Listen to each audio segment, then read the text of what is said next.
Hello and welcome to a new video. In today's video we're going to take a look at 20 legend teams, as we have still nearly an entire week of the Open Great League left for at least this week. We're going to have Open Great League back again for one more week in November. This is then going to be it. It's only going to be this 1.5 weeks basically left of that season in the Open Great League. We're going to have Catch Cup and some other cups available as well. But Great League is only going to be here for this rest of the week and another week later on. So today we're going to take a look at 20 legend teams for the Open Great League. So hopefully you can climb already so while this league is here.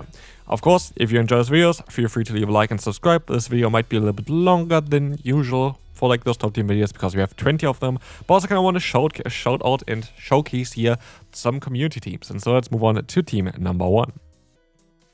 Where we're going to take a look at a team around the Corsair plus Primate. This is actually a core that I enjoyed using, especially early on, and quite a bit, as Corsair plus Primate works out really well together. Just one Pokemon is the problem, and that's going to be the Wigglytuff, and this is where here the Azumarill, I guess, is going to be the best answer for it. The thing is here, I played this team, basically the exact same team, just with Pangoro on the back, which then made it even worse for the Wigglytuff matchup, but this team at least is still going to have the Azumarill to kind of cover it up. Otherwise, yeah, this team is generally very good. There's a lot of play that you have. The only real issue is just if you face a Wigglytuff in the lead. To be fair, I've done a lot of coaching, by the way, if you're interested, link down below. And I have yet really seen a lot of Wigglytuff lead teams, and not really a lot of them around currently. So, at least in the Elo ranges that I've seen so far, Wigglytuff isn't really the biggest problem, so I do think that this team still works out quite well. Next up, there's going to be 2 legend teams. This is also, the graphic was a bit messed up. I had to actually double record this video. A reason I'm not going to discuss here right now, but it's going to be here a very interesting team around Empoleon Altaria core. It's honestly a core that I want to try out, and I might make a video towards it. Empoleon needs to be non-shadow. Non-shadow Empoleon is quite a bit better than the shadow Empoleon. Yeah, you really don't need the extra shadow damage on this Pokemon. It's mainly about the bulk of this Pokemon that it only really has when you are not shadow. It has a very good typing, and it really does well together with the Altaria. The one big issue of those 2 Pokemon together is going to be the Denny. The Denny, though, is only going to be an issue if you're going to have it with Energy Lead, because actually Empoleon is going to be able to win the CMP tie against the Denny, which makes it, if you face in lead, a very nice neutral scenario. Here we're going to have, yeah, basically 2 alternatives for the Say-Stop position there. We're going to have 2 Pokemon for the Say-Stop position, either the Diggersby or the Malamar. I prefer, personally, the Diggersby, because it's going to give you a better answer against those electric-type Pokemon along the way. So that is my personal preference, but it could be different for you as well. There's a lot of play with Malamar right now as well. Next up, we are going to have here the next team coming up. It's going to be a team around the Unova Stunfisk. We're going to have here the Say-Stop of the Corviknight and the Florges in the back.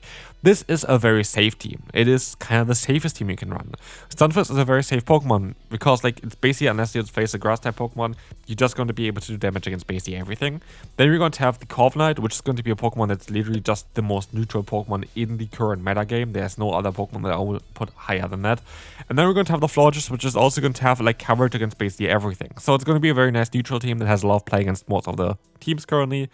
And yeah, this is going to be it for this one. We can move on to the next one, where we will face an interesting team actually. It's going to be a team around Corviknight, Goodra, as well as the Azumarill.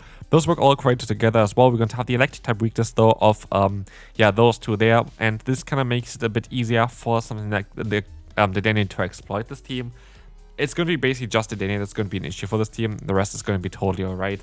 The Denny is going to be a Pokemon that can kind of break through the lead as well as the closer there, as well as having enough coastal player for the Goodra. Goodra itself, though, is actually quite alright against the Denny, even though it's a Dragon type Pokemon. You just outspam them with the Awkward Tail, which kind of helps out quite a bit. So yeah, this team still kind of should work out. Team number 5, we're going to have a team from Softove. This is going to be quite interesting because I'm not too sure, of course, on what kind of moveset they are going to run here on their Fortress. I could see that Voltswitch has some play. I just went for the Bug Bite because it's the recommended moveset and I kind of just want to play it safe. That's mainly why I have it here. But yeah, I could see that Voltswitch makes some sense. I feel like Cordillera makes more sense as a Say-Stop here for this team, so you can kind of bait on maybe potential like Fire-type Pokemon still, while still having good coverage against them, and then kind of try to avoid them for the Fortress. I've seen, especially in top players, a rise in the normal Feraligatr, the non shadow version of it. So might be even another Pokemon that might be worth taking a look at. Next up, we're going to have a more of a classic line here. We're going to have Marlon met with the team of Shadow, Kentamarak, Lapras, as well as the Fortress. This team itself is going to be quite a solid team to run. It's going to be a team that, has a lot of play against a lot of Pokemon, and even against like the weakness here that I put in here, which is going to be mainly that, what's called the Moltres. You're still going to be okay with those Pokemon if you have Energy Lead. If you have Energy Lead, you're going to be okay with all of the Pokemon. Even neutral scenarios, Fortress is still alright, so I think it's still a very, very solid team there generally. And we can move on to the next one. Number 7, a team that is still on my list of Pokemon of teams I want to try out, is going to be Clodsire, the Meowscarada, as well as the Greninja. From Give Me Your Arms here, this team actually I've seen multiple people hit Legend with. This is mostly not the team that they created, but like maybe just copied from it, because I've seen this team floating around for quite a while now. And I still want to give it a try. I do think that Greninja is mainly the safe-up for this team, but I think it kind of depends on what you're going to encounter in the lead. But yeah, Clodsire together with Dark-type Pokemon is always a good idea. But Meowscarada is honestly like an interesting Pokemon with Leaf Edge. Night Slash is going to be an interesting combination. But yeah, I kind of want to give this team a try. I do think that this team has a lot of potential. And so we can move on now to the next one, where we will see here as well the Magnezone, the Drifblim, as well as that Superior. This is going to be an interesting team. This is going to be a team that I already showcased on my channel, so definitely check that video out towards it as well. It's a very solid team to run. It's a team that makes a lot of sense. You're going to have double weakness to fire though with Superior Magnezone. You have Drifblim as a safe up here, but Superior in general is very, very good in this current meta. I have a video on this team already. I use Superior though with the Leaf Tornado because I'm not the biggest fan of Aerial Ace after the nerf towards it. But it depends on really on what you want to try here. But this is a very solid team. It's a cool team to run. I think Superior is super underrated right now.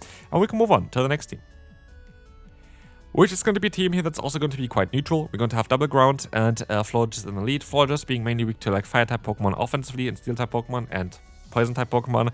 It makes a lot of sense to pair those Fairy-type Pokemon together with the Ground-type Pokemon. It's maybe like a core that is not really that discussed as much, but it's actually a very, very good core together. And so yeah, this is going to be generally a very solid team together here as well. There's not really a big weakness other than Credilly. Credilly can be a bit tricky, and Credilly is a common Pokemon, but it's another legend team. So we're gonna move on to the next one. Oh, we're halfway there, but we're also going to be able to take a look at the most broken team that I've used so far in the Open Great League, LilyKatchum. We're going to have here the Torterra Torquis Bastion. There is a video on my channel. I climbed in one day 200 points with this team. If I would not be a YouTuber and have to change my team all the time, I would mostly just run this team the entire time. It is toxic, don't get me wrong, it is toxic, but it's so fun. It's so fun and so much fun to play this team. It's such a good team to run. It is so nice to play. It has a lot of potential, and honestly, I feel like that any kind of Ice-type Pokemon currently has a lot of time, like a lot of play in the lead currently, unless you're going to encounter a Shadow Scissor. But it's going to be such a cool team to run here. Team number 11 is going to be an interesting one here as well. We're going to have a team with the, what's it called? Yeah, Charjabug lead. Charjabug lead is, I think, kind of cool as an anti-meta pick for the current meta. Has a lot of play against a lot of the Pokemon right now. We have Diggersby, Saysop, and we're going to have the Annihilate in the back as a closer.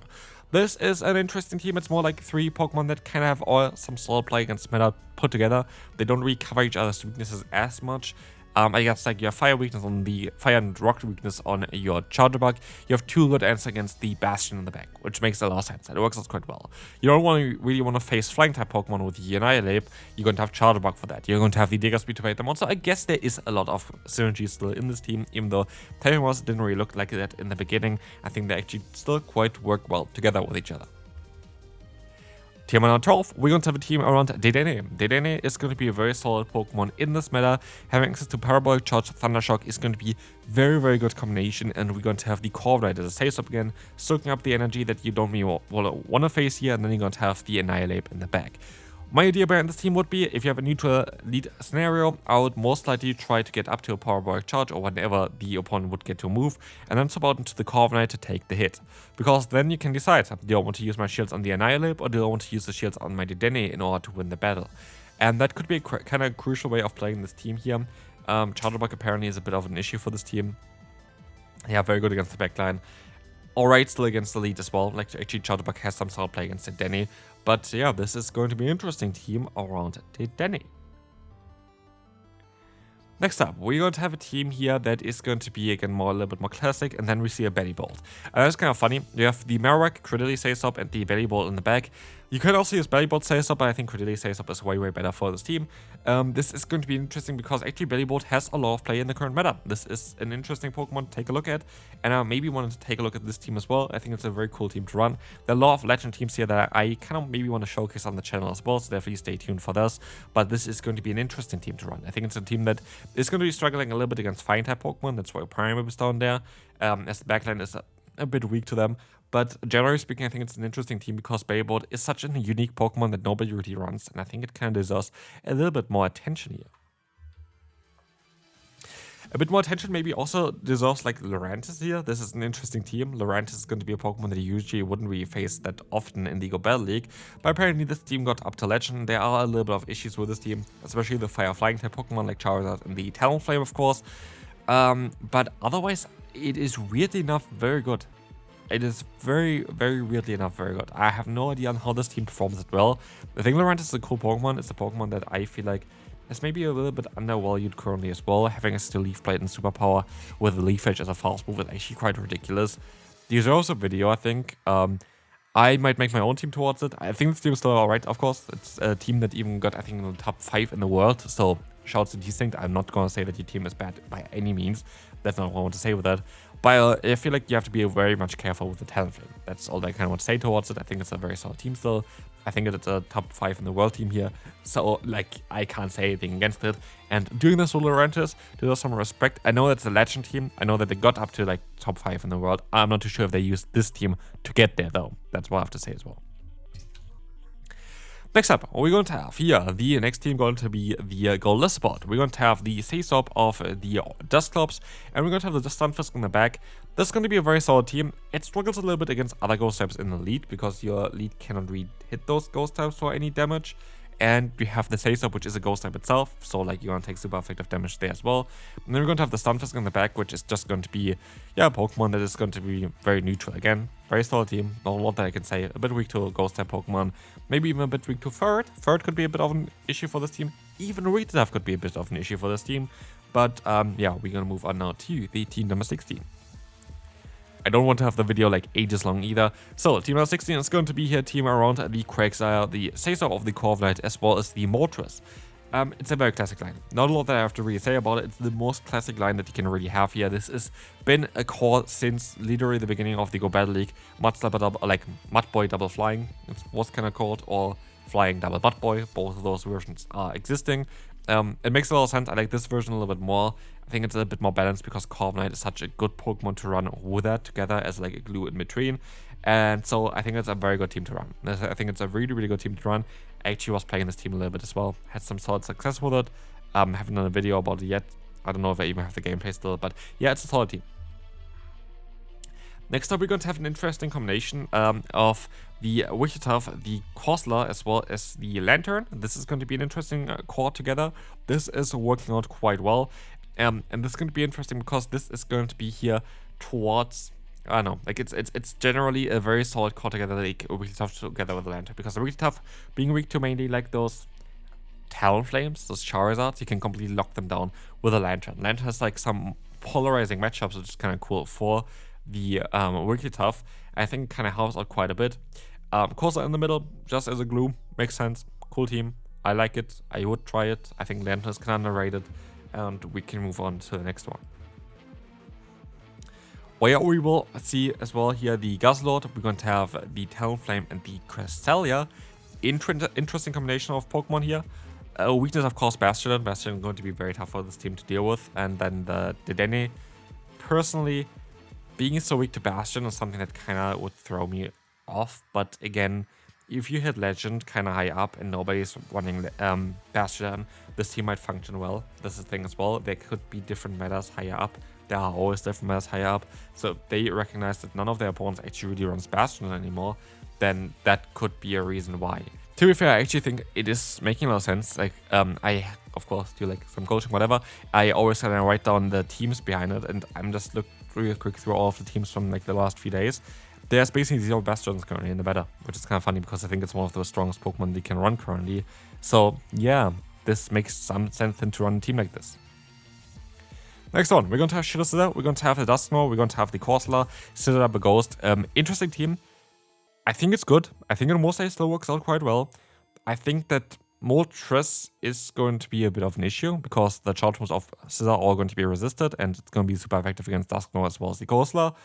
But other than this team definitely should work. And again, it's more calculated risk. You take the risk of going up against the Moltres and then not having the best play.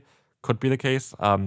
I face quite a lot of Moltres in my meta. I haven't really seen that many in like the other, like in the coaching or whatever as much.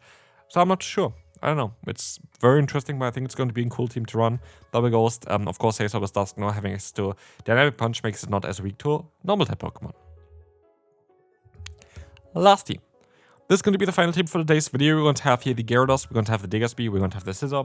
Those work out quite well together. Gyarados is going to be the lead, going to be able to counter the weaknesses of the Scissor. Scissor is going to be quite okay against the weaknesses of the Gyarados. Gyarados double weak to Electric. We're going to have the Diggersby for that one. And so I think it's going to be a bit more flexible as well. Who's going to be the Sasop? I think 99% of the times it's going to be the Diggersby, but if you're going to encounter an Electric type in the lead, you mostly want to swap out into your Scissor to keep your Diggersby alive for it. And so yeah, this is going to be it for this team. This is going to be it for this video. 20 Legend teams. Hopefully you enjoyed it. If you did, feel free to leave a like. It is free and supports the channel. And I will see you then. Bye bye.